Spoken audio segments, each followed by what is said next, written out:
Welcome to Synthetic Oil Protection. I'm your host, Eben, your oil and lube specialist. Back with the Synthetic Oil Protection machine. Started life as a 2013 SL550. This is a 4.7 liter V8 twin turbo. It is direct injection, which they call gas direct injection. This is a gas direct injection cleaner. It can be used every 5 to 10,000 miles.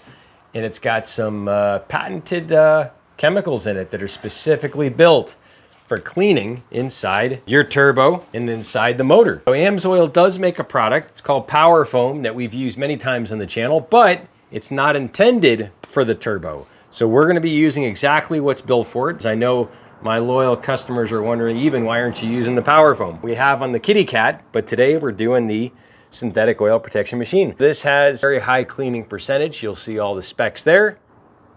So you want to remove your oxygen sensors, everything upstream, so you don't get this chemical on any sensors. If you do, it can damage them. So we already avoided that. This is a turbo pipe that goes right down into the turbo.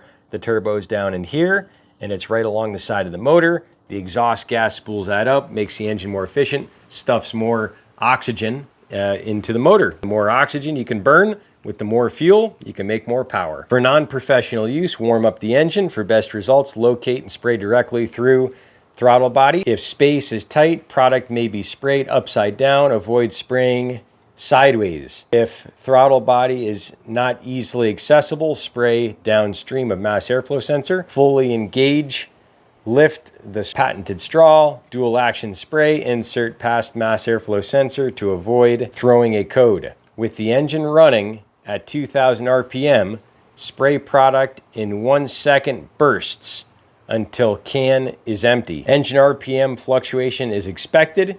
If necessary, accelerate to avoid engine stalling during the spray period. Do not exceed 3500 RPM. Once can is empty, accelerate the engine 2 to 3 times without exceeding 3500 RPM. Run it idle for 1 minute, then turn engine off, reassemble intake system, and let engine heat soak for 1 hour.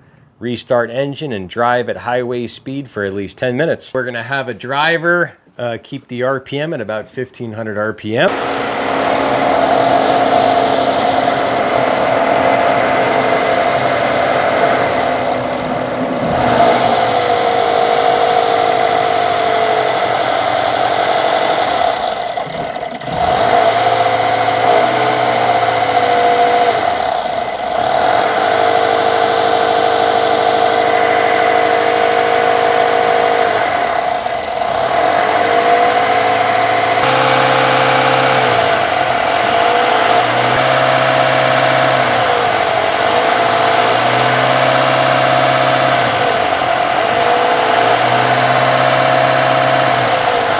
We just let her sit for an hour. We're gonna reassemble our tubes, plug back in our mass airflow sensors. Time to go drive her on the highway for 10 minutes.